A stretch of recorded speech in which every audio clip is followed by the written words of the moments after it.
અહીં આપણે બટેટાની છીલી ને તેની ચિપ્સ બનાવી અને બાફી લીધેલું છે.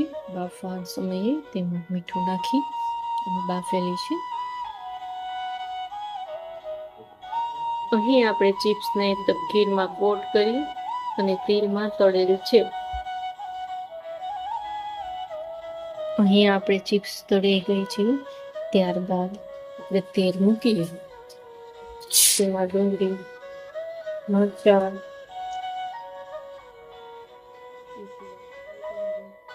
એ નાખી અને સાતળશું.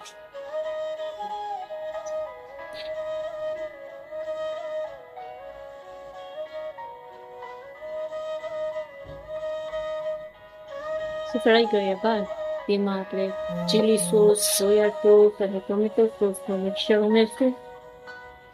તમે હલાવી થોડીક વાર થવા દઈશું અને એ જ સોસમાં તપકીર મિક્સ કરી 1 ચમચી જેટલો અને એમાં પ્રોપરલી હલાવી મિક્સ કરી અને એ પણ સાથે એડ કરશું અને ત્યારબાદ તેમાં આ ચિપ્સ ઉમેરશું